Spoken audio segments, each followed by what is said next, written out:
Young female athletes are having their hopes and dreams shattered after being forced to compete against biological men. Female athletes have strong feelings on the trans athlete debate, but are largely silenced, called bigots, and cancelled by the small yet powerful army of trans allies if they dare to voice their opinions on the issue. But there's hope emerging.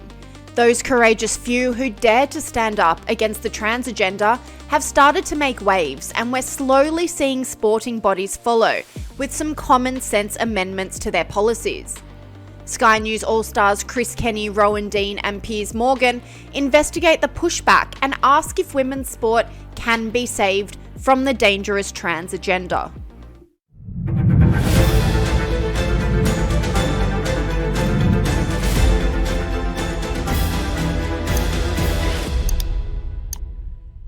I have said from the beginning, and I stand with it, that I don't want biological boys to compete against women and girls in sports. The trans women in sport debate has been raging since Lia Thomas claimed first place on the podium at the NCAA Championships in 2022. They're celebrating her for Women's History Month. She made history as a woman. So Lia Thomas about 2 minutes ago was Will Thomas. She was a man swimming on the men's team, okay? So Lia Thomas is not a woman. She's a biological man who now is a trans woman at best. That is at best. Trans women are not women. They're not. They're trans women. So Lia Thomas decided to race against all the women here and take their spots on the University of Pennsylvania team and take their spots in the NCAA tournament and won and set records as a woman. That's fake news. She's not a woman. And now ESPN has the gall in Women's History Month to honor Lia Thomas as a woman, again, taking the spot of another actual woman. Since then, trans women have been regular fixtures competing in women's sport at the highest levels. And even though female athletes have spoken out against the injustice, some sporting bodies and athletes are still too scared to engage in a common sense discussion about the issue for fear of cancellation. So many of these young women who are not happy about this do not feel confident talking on the record. They speak anonymously because they know the backlash that will come their way if they object. Canada has been criticised for their very lenient stance on allowing biological males to compete with females in powerlifting. Now, in March, the US powerlifting governing body ruled they would allow trans women to compete in female competitions. North of the border in Canada, the rules, however, seem to be very relaxed, with reports that athletes can compete under whatever gender they feel like on any given day, apparently with no proof needed other than self-identification. Now, April Hutchinson is a competitive powerlifter. She's now speaking up, claiming it's unfair to biological women, and she's even been threatened with a ban from her sport for expressing her views. She says Anne Andres, a trans woman, currently holds the highest deadlift of all time in Canada and just announced she will attempt to go to the World Championships. So, should we embrace inclusivity in sports? Are women failing to be protected in sports? And Australia isn't immune. Transgender participation is still rife in junior sports, says former basketballer Andrew Bogut. I'm still concerned, and the fight's not over. Why I say that is because when you look at local junior sports, this is still rife. It's still everywhere. So this is a win for semi-professional sport. But from what I hear from the community, people messaging me, there's netball leagues, rugby league, basketball, volleyball, whatever it is. There's males that have transitioned to female that are playing in those sports and hurting young girls, and that's still okay to this day. So that's the next step of trying to get that eradicated. Tennis Australia is also lobbying international tennis bodies to continue allowing trans players to compete, says Sky News All-Star Chris Kenny. Making headlines around the world this week is the news that Tennis Australia is lobbying the international tennis bodies to continue to allow transgender players to compete in women's competitions. The Australian Open boss Craig Tiley is pushing the sports world governing body to maintain inclusive rules when it comes to transgender athletes. Yeah, this is pretty extraordinary, and it's been criticised by many, including former women's champion Martina Navratilova, no less. But not everyone is scared. Swimmer Riley Gaines has become the voice for female athletes who are too scared to speak out. I'm speaking for every female athlete, not just myself. I'm done competing.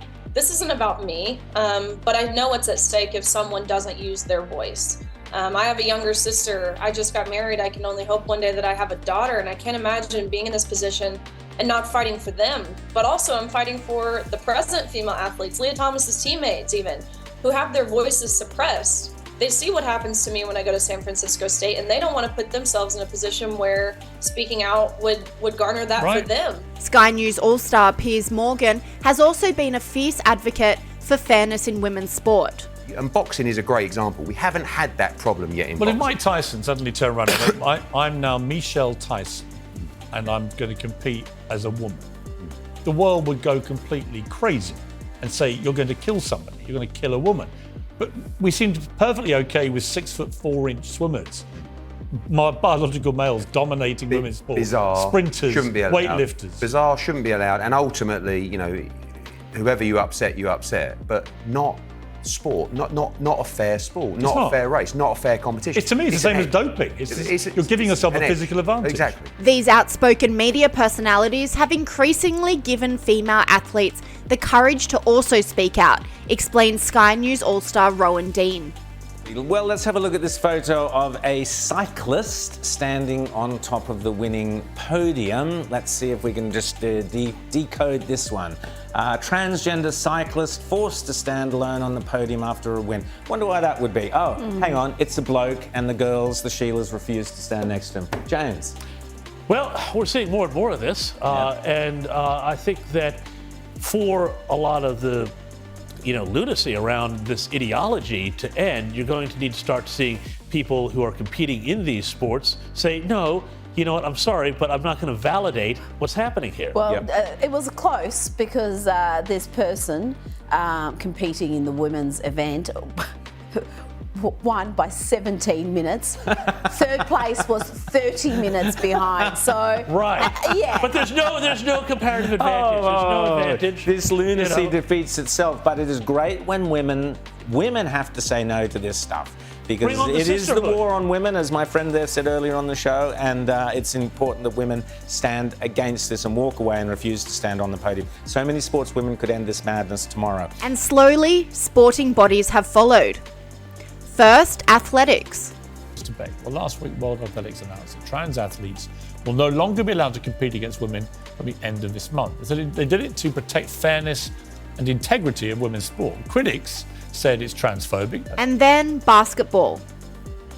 Also in Melbourne, some common sense today on transgender issues, with Basketball Australia deciding that a biological male cannot play in the semi-professional NBL 1 women's competition. Transgender player Lexi Rogers was intending to play for the Cobras this season, but an expert panel has considered the case and rejected the application. This is obviously the right decision. And also cycling. Britain's cycling body has ruled that transgender women will no longer be allowed to compete in women's events. They will now be required to compete in an new Opens division for men, transgender women and non-binary athletes. The ruling only covers British cycling events. The governing body is yet to decide on its position. Head of British Cycling, John Dutton, says it's an inclusive policy. We do acknowledge that in the suspension of the policy, we have created some uncertainty. Today's about showing clarity, leadership and clear direction. We have taken consultation, we have listened to riders from across the cycling community. We have looked at the available medical research and we've also taken a view from a legal perspective. And finally, there seems to be some progress on the creation of a new category for trans athletes to compete against each other, which has long been the solution touted by both commentators and athletes to create a fair playing field. International swimming bosses are preparing to host the world's first ever event for an elite transgender swimmer. According to a report in the Australian today, World Aquatics, formerly known as FINA, will hold a test event later this year. Formal announcements set to be made at the governing body's annual congress in Japan today.